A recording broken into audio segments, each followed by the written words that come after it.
금융안정보고서라고 해서 굉장히 좀 안정된 것처럼 많이 내려고 했어요. 나라 망한다 하면 안 되니까. 그리고 실질적으로 안정이 될 수 있는 정책도 많이 썼었죠. 은행에서 유동성도 공급을 하고.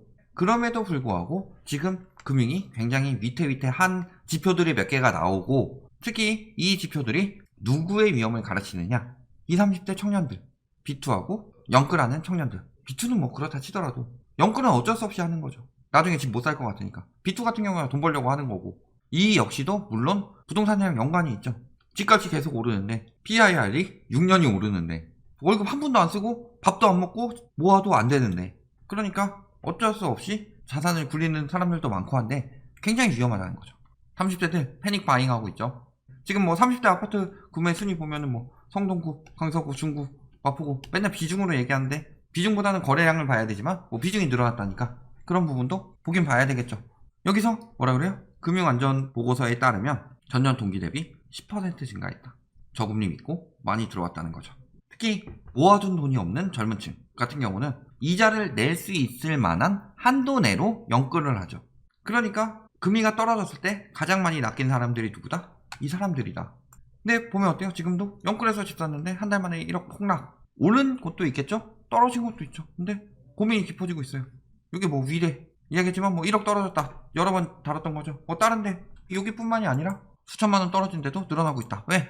신고가 행렬이 이어지고, 그런데 하락 거래도 늘어나고 거래는 감소했다. 이게 양극화 심화로 설명하는데, 양극화 심화는 개소리고, 자, 하락 거래가 늘어나는 것은 보유세 부담으로 인한 다주택 매물이고, 그 중에서 신고가 일어나는데 보면은 굉장히 신고가 거래들은 특수 거래가 많이 보이죠.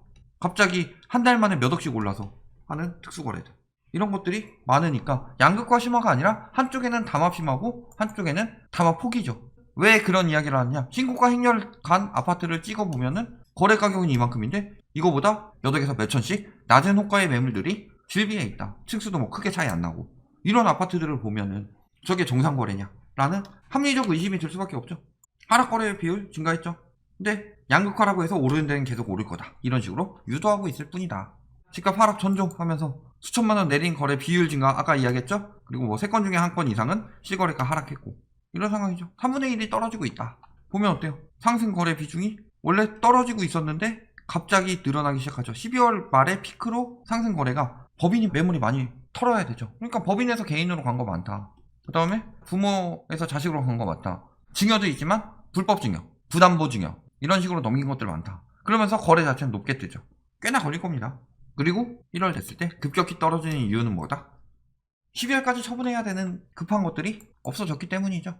근데 문제는 뭐예요? 은행권이 위험하다는 거죠. 이게 가운데로 갈수록 좋아지고 있다는 소리고, 바깥쪽으로 갈수록 악화되고 있다는 소리예요. 그랬을 때 작년 대비 수익성 조금 나아졌죠. 금리가 떨어졌는데 수익성이 조금밖에 개선 안 됐죠. 자산 건전성 거의 그대로죠.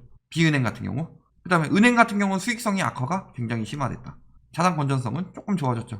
바젤3 도입하고 했으니까. 그 다음에 성장성 안 좋아졌죠. 성장성은 비은행 쪽이 많이 올랐다. 특히 비대면이 많이 늘어나면서 코코아의 원료가 되는 그 달콤한 열매를 이름으로 하는 은행, 이런 데들이 선전했었죠.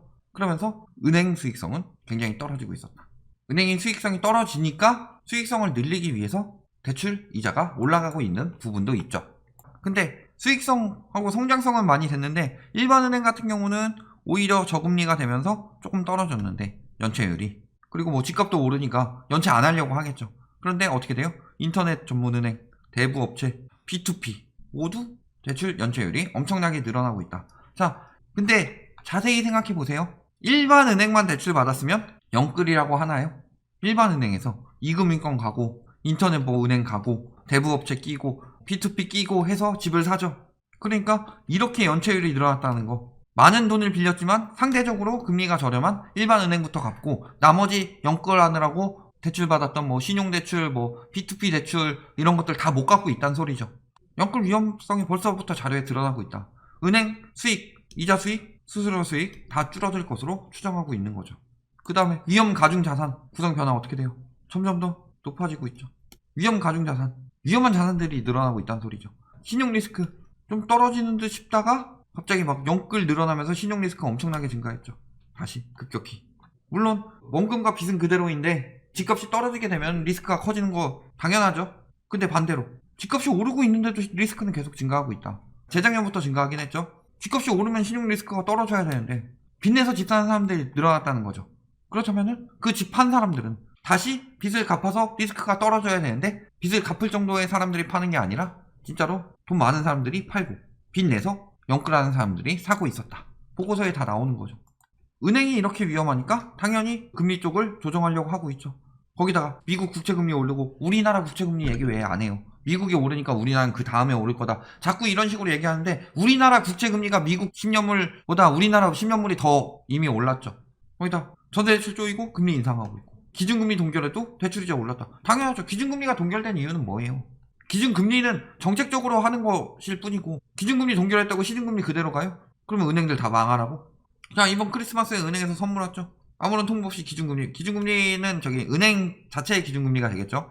그러면서 남은 현금으로 주식 살려고 그랬는데 뭐 이런 것도 위험해졌다. 즉 어떻게 변동될지 모르니 현금 보유해야 되는 사람들은 늘어날 테고 그만큼 자산시장의 유동성 유입은 감소될 테고 금리가 계속 오르니까 산 영끌족들은 힘들 테고 영끌을 하려는 사람들은 못 사게 되겠죠. 그럼 수요 감소되니까 팔기도 힘들어진다. 이런 것들이 겹치고 있죠. 자, 은행만 위험하냐? 가계로 가보면 계속 떨어지고 있었어요. 언제 정점 찍었냐? 15년이죠. 가계 신용 전액 떨어지고 있었는데 미중 무역전쟁 금리 인하 때부터 오르더니 이때 코로나 터지면서 빅 컷이었죠. 0.5%포인트 막 내리고 그런 식으로 두 차례에 걸쳐서 내리면서 매우 저금리가 되면서 유동성 장센이 이런 말에 넘어가 사람들이 빚내서 사기 시작했죠. 이렇게 늘어나는 동안 처분 가능 소득은 떨어져서 버는 돈은 그대로인데 금리만 올라갔다. 처분 가능 소득이 0.3% 증가한 거는 마이너스라고 봐도 돼요. 식료품 물가가 얼마나 오르고 있는데. 자, 여기에 지금 가계대출 관련 보면 어때요? 떨어지고 있다가 급격히 뭐 조금 올랐다가 뭐 조금 떨어진 정도인데 지금 다시 오르고 있으니까 다시 올라가게 되겠죠. 청년층 전체적으로 그렇고 특히 미친듯이 비투하는 20대들이 심각하죠. 분기 평균 증가액 장난 아니죠. 청년들 신용대출 이거 주담대예요.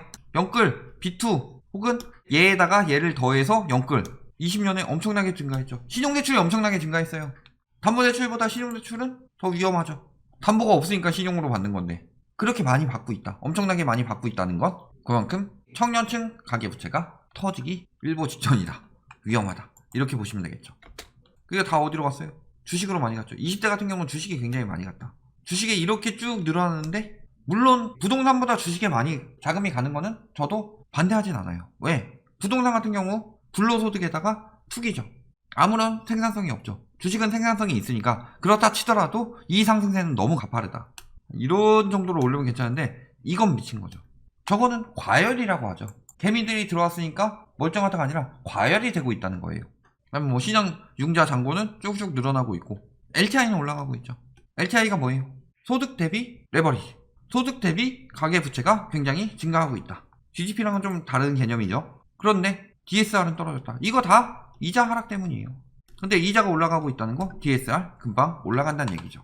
그것도 DSR 뿐만이 아니라 특히 자영업자 쪽에서 많이 받은 거죠. 자영업자 쪽에서 유동성 지금 굉장히 위험 가구가 이렇게 늘어나고 있는 상황인데 지금 원금 상환을 유예해 줬기 때문에 이렇게 줄어든 거예요.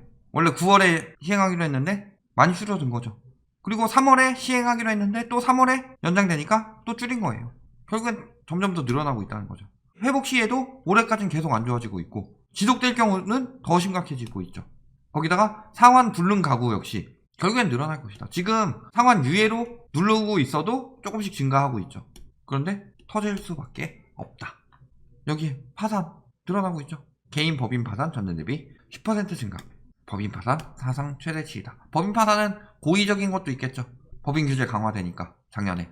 근데 파산이 늘어나게 되면 그 뒤에 결국에 그 매물이 경매로 나오게 되고 경매 매물들이 많이 나오는 단지 저기 되게 가격이 위험하다는 건데 그렇다면은 사는 사람들 줄어드니까 금매 투매 이런 형식으로 가격 하락세가 유도가 되는데 이미 파산이 늘어나고 있었다. 작년에도 경매좀 나왔어야 됐죠. 근데 안 나왔죠. 왜 안 나왔어요? 코로나 때문에. 법원이 안 열린 게 많아서 그렇지 경매가 앞으로 점점 더 늘어날 것이다. 아 그렇다면은 지금 경매하세요. 스타 강사나 유튜버나 컨설팅 업체나 해가지고 막 이제 경매 배울 때다. 지식 쌓아놓는 건 괜찮아요. 다만 지금 경매할 때냐 라고 보면 경매할 때는 아니죠. 앞으로 더 많이 나올 건데. 왜? 과열 시장이라서 경매 지금 작년까지도 경매는 계속 증가하고 있었어요. 작년에 법원이 안 열었음에도 불구하고 경매는 증가하고 있었죠. 그런데 문제는 뭐예요? 경매가 증가하게 되면은 낙찰가율은 당연히 떨어져야 되는데 작년에 미쳤다고 오르고 있었다. 라는 건 인기가 활발이 아니라 파산이 늘어나고 무너지는 사람이 늘어나고 있는데 인기도 같이 늘어나고 있다. 이것은 그 시장이 과열되었다는 확실한 징조죠. 근데 이것을 가지고 주거시설 선호 현상이라고 하고 있다. 그렇게 선호하면은 파산하지 말고 경매 내놓지 말아야죠. 경매가 늘어난다는 건 무리한 사람들이 위험해지고 있다. 이런 상황이죠. 떨어지지도 않았는데 보통 떨어질 때 늘어났다가 올라가면 줄어들어요. 근데 2017년부터 올라가면서 경매도 같이 늘어났다. 문제가 크다는 거죠. 여기다 공급 증가 계속하고 있죠. 3기 신도시 84 그 다음에 30만 가구 공급 얘기 계속 나오고 있는데 사실 공급 부족이 아니고 다주택들이 매물로 붙잡고 있어서 생기는 문제들인데 공급까지 증가한다면 다주택 매물이 거기서 보유세 강화로 나오기 시작한다면 그때는 진짜 투매물들이 많이 나올 수밖에 없죠. 투자 실패 후 힘들게 살고 있는 사례 해가지고 리먼 때 해서 은행과 지인에게 10억 빌려서 13억 5천 했는데 10억에 매도하고 빚 갚는데 다 사용하고 실패 거치면서 파산하게 됐다. 이분은 양호한 거예요. 빚보다 더 가격이 떨어지는 경우도 있더라. 그분들은 리먼 때 지금 파산한 분들 지금 집값 상승하고 영끌 비투하는 시장 참여할 수 있었을까요? 오르고 돈 버는 거 계속 할 수 있습니다. 다만 단 한 번의 패배로 인해서 그때는 복구할 수가 없는 거죠. 그러니까 40대 50대 리먼 겪은 사람들이 왜 이번에 미친 시장에서 파는 사람들도 늘어나고 20, 30대들만 미친 듯이 사고 있느냐 빚내서 라는 거 보면은 답이 나오고 있는 거죠. 과거에 파산한 사람들은 참여를 못하는 거고 과거에 파산한 사람들을 보고서 살아남은 사람들은 그 사람들의 교훈을 깨우치고 있는 것이다. 결론, 일단 첫 번째로 은행권이 위험해요. 물론 규제도 많이 들어갔죠. 바젤3 들어가고 예대율 맞춰야 되고 더 안전하게 하도록 제도가 바뀌었다. 그렇다면은 이 상황에서 수익성이 감소했다. 수익성이 감소하게 되면 어떻게 해야 돼요? 이자를 올려야죠. 여기에 채권금리 상승으로 인한 코픽스 상승 이런 것들도 겹치면서 시중금리가 오르고 있다는 거죠. 이자를 더 많이 받아야 되죠. 수익성이 악화됐으니. 거기다가 지금 가계 위험도가 크죠. 이거는 가계 플러스 은행 위험도인데 일단은 연체율이 많이 늘어나고 있다 라는 건 은행권도 위험하고 가계도 위험하다. 그리고 무리한 대출들이 늘어나고 있다. 이런 상황에서 이자가 올라가게 되면 대부분 변동금리이기 때문에 지금 영끌 한 사람들이 위험해지고 무리한 대출을 받아도 점점 더 힘들어지고 있어요. 고민하면 고민할수록 무리한 대출로 내 집 마련하는 거 힘들어진다. 이거 좋은 현상이죠. 낚이지 않게 된다는 거죠. 그런 상황이라면 지금 영끌하신 분들은 어떻게 되느냐. 그리고 여태까지 영끌하신 분들은 어떻게 될 것이냐. 그리고 지금 영끌하게 되면 어떻게 될 것이냐. 이것에 대한 답은 다 나왔다고 보이니까 합리적으로 잘 생각해보고 판단하시길 바랍니다.